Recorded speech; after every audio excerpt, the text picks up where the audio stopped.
Folks, in our world today, we make a lot of assumptions about Jesus. I don't have time to get into that. We make an assumption that he really doesn't mind when we sin. We just assume that. We make an assumption that he overlooks things. We make an assumption that he's not concerned about how we live. We make an assumption that he actually accepts what we say over what God says. And here's an assumption that he addressed. We make an assumption that the law of Moses, for example, the 10 Commandments, let's pick on one of the 10 Commandments. Thou shalt not commit adultery. It's one of the 10 Commandments. That's in the law. We make an assumption that actually God said that to the children of Israel in the desert, but that it doesn't really apply to us anymore.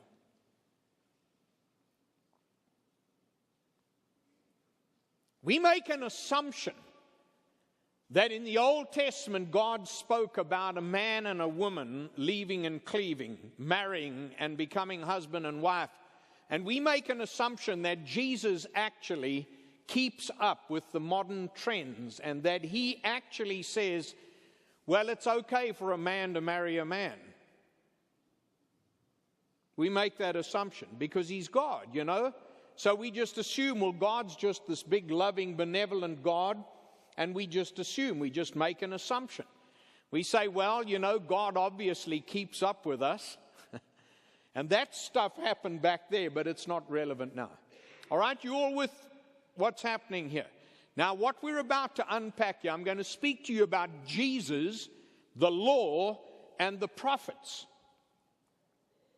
Because in the New Testament, when Jesus arrived on the scene and he began to minister, and he began to feed the 5,000 and show people how to live and what forgiveness was all about and to heal them, when Jesus spoke about himself repeatedly and said, if you've seen me, you've seen the Father which is in heaven, because I and the Father are one. All of these things, there was great confusion. So look what happened. I'm going to pick up in Matthew chapter 5 and verse 17. Now, friends, I'm going to stop while I read because this is action-packed. In fact, my big challenge is just to get through this reading. I'm picking on a passage here today that I'm sure some of our Sunday school and life group leaders will be teaching on, but I also think not many will pick on this passage because it's a tough one. This is, you've got to really think. Now, friends, I'm about to teach you something that's gold here. Listen carefully. Ask God to speak to you. This is what your Christian faith is all about. Okay, Matthew chapter 5, right after the Beatitudes, and verse 17, just suddenly Jesus says, do not think that I, that word do not think, literally in the Greek text is the word don't make a wrong assumption about me. That's what that means. Don't find yourself saying, well, after all, I'm an American. Jesus is an American. Or I'm an African. Jesus is an African. Or I'm Chinese. Jesus is Chinese. Jesus doesn't think like an American or like an African or like a Chinaman. He is God. Don't make an assumption, Jesus said, that I have come to abolish the law or the prophets. Now, there's an assumption.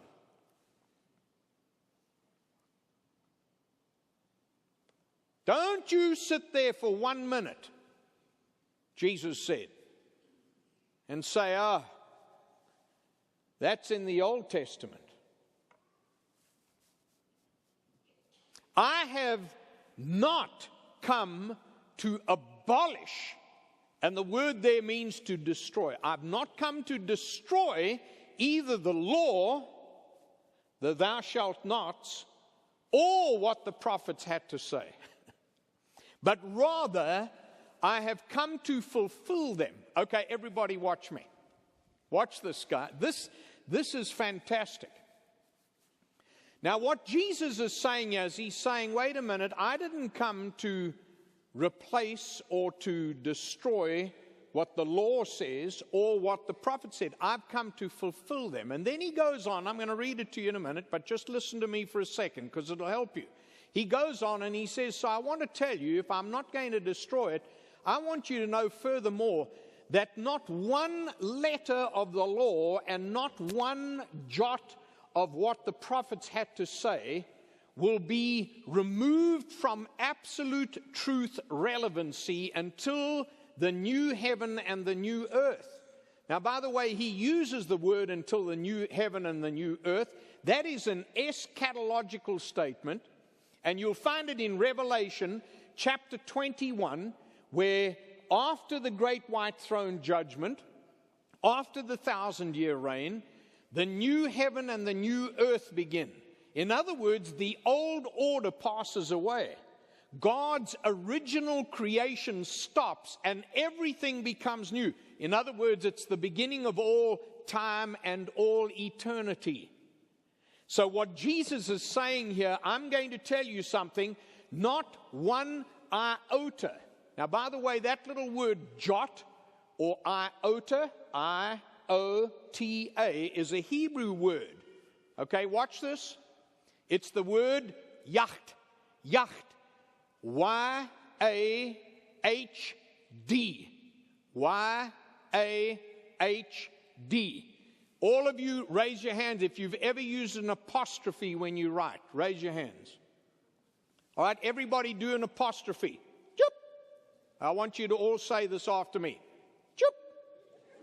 No, I didn't hear it enough. 1, 2, 3. Chup. That's an iota. In the Hebrew text, it is the smallest letter of Hebrew writing. Now, Hebrew goes backwards. So you feel very backwards when you read Hebrew. Okay, so you start there and you finish there, and you start there and you finish there. And the absolute smallest written letter in the Hebrew text is the yup. It's called a yacht or a yad. It's like an apostrophe. And what Jesus was saying here is that not one little yep of what the law said or what the prophet said is going to be irrelevant until the new heaven and the new earth. Don't make an assumption about the law and the prophets.